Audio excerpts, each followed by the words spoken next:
Gujarat handak Thokchom laibak thiraba plane crash.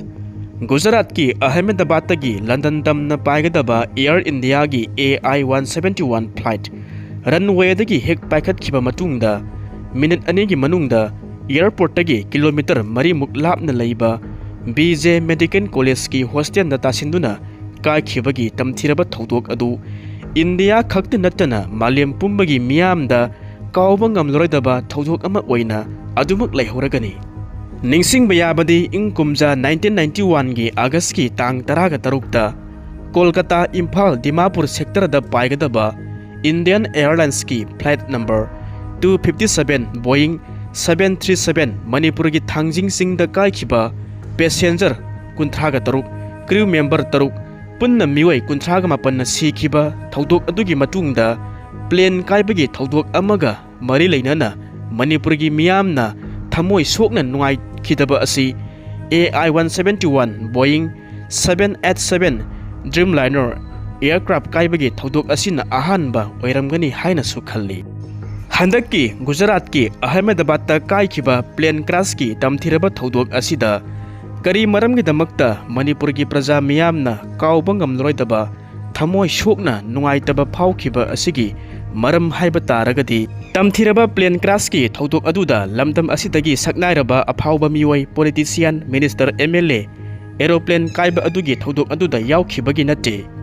kanana su hanna masak khangkhidabi June gi tang 12 2025 numit tu phawba kanana su makhoi gi maming takhidhabi lamdam asidagi sanu ningol ani khaki maming thodok aduda leikhidraba singi B flight attendant singi marakta yaukhre haiba paw adu mayam sarasanna ngangnarakhi makhoi ani adudi amana maitei sanu nganthoi sarma kongbrai latpam amana kuki ningon lamlun them singsan makhoi ani asini panba yabadi sahi ani gi mamangdagi ngasi phawba amaga unaba yadaba yengthinariba Manipur gi phurup ani sigi mataroi ani asina nungsi chanana ka mata da laminarambagi wari kaya masu national media da lena ba haunarakibani mataw asumna lamdam masida matam kaya ama phurup ani asina ungkhanna ba marak asida santi gi paujel pubi oina makhoi ani gi thawaina leibaki damakta kathoktuna lairam lenda punna satminakhi maitei amadi kuki ani gi tongan ba social media gi platform sing asida lamdam asidagi thawai thakhrabi sanu ani gi damakta makhoi gi thawaina lairam lenda ingna chikna leiruna bagi damakta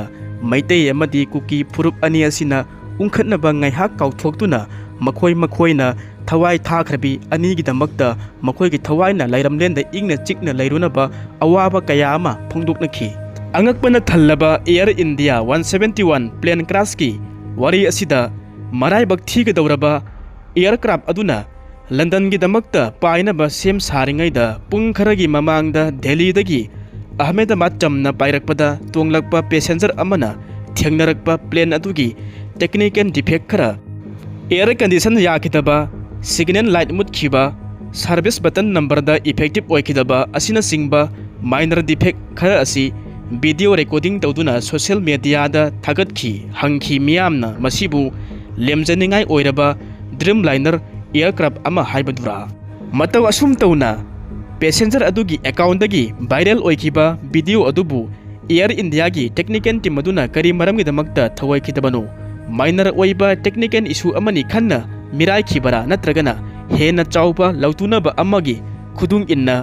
Ahmedabad airport ki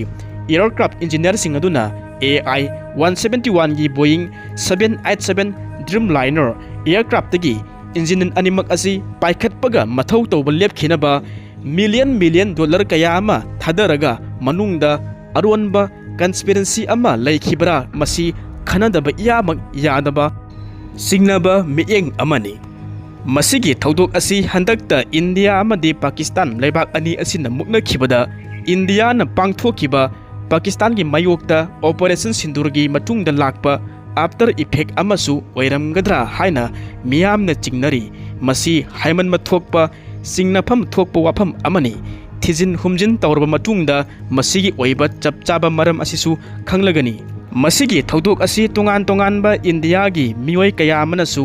handakta India amadi Pakistan leibak ani asigi muknabada pangthokiba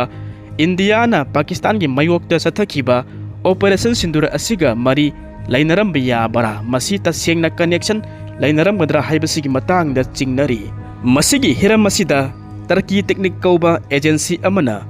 Boeing aircraft ki model kharagi maintenance ki thaudang lobana maram sadaba thokliba plane kaibagi thaudok asida makhogi khut yaoram bayai haina jogagi guru baba ramadevna ihan hanna phongdokhibasu laikhibani ningsing bayai operation sindur Pakistan gi terrorist training camp sing asida Indian army na sathakhiba military action atopa India Pakistan full scale war ama thoklani haina panaringai gi serak aduda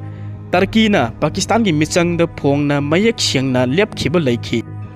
maram aduna handakki plane crash ki thaudok asigi matangda masigi hiram masida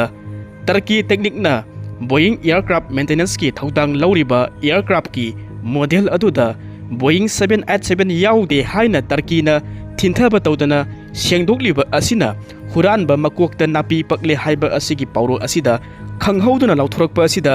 mara leiba huranba aduna makokta maraki haibagi thaudou adu ningsinghalli aduga tamthiraba plane crash asigi thaudok asida khwaidagi henna angakpa amana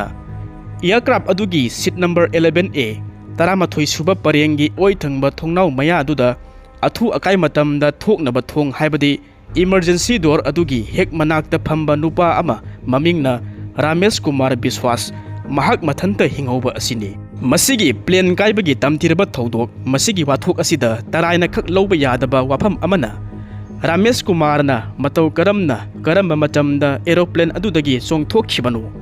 makhong makhut tekpa khotpa kaiba kadimata tawdana akibagi masak oiraba thaudok adugi sarangnaba mikap miraw kon marak aduda hostel gi gate adudagi telephone tawraga thulakhiba thawong aduna miyambu amukki henna khanthahalli chingnahalli masigi hiram masida Ramesh Kumar ga mahaka naknaba miwoisingna asumna hai aeroplane adudagi songthoraklaga Ramesh na laimaida tarakpa adu athotpa leibak oiramana mahak asi makhong makhut amata tektabani haire amuksu Ramesh Kumar na hairibana aeroplane adu hek pokhairakpa aduda mahak gyan manglamde mahaki akoiba aduda asiba haksang mayam ama ubada mahak pakhatkhi emergency gi dor adusu kairamkhi mahak na kauruba aduda hangdoklaktuna seat belt asi lauthoklaga songtholakhi haina phongdokhi matau asum tauna crash video anikak phangliba sigi marakta amada aeroplane adu kaidringai gi mikup kharagi mamangda oi thangba masagi adomdagi amuba posak ama ahangmada paitharakpagumna uriba adu Ramesh ki haksang oiramgani usek makti oiramloi chaumali haina su phongdoknei aeroplane aduda achoba asoiba ama leire haibasi mahak khangki masamakna phongdokhi hai Modi Amit Shah ga su mahaka unaduna wari sakhibasu laikhre magi wa ateina tamnarakpa du taraga narco test tawgadabani haina demand tawnarakli makhoi ani asisu taram lagani crash video ani suba adusu namlamba angang aduna police na lokhatuna wahang paukhung tawraga manadaba statement piriba Ramesh pudi karigi narco test tawroidaba no haina phongdukna rakhi langtak naraba miyam adugi demand adugi matung ina masina singnaba wafam ama oikhraga plane crash asigi thaudok asigi maram asi hojik phawbagi oina chapchaba haiba ngamdri khangdri adubu possible oiba cause amada usek singaduna plane aduda strike taroppadagi plane adugi double engine animak fail oirakpagi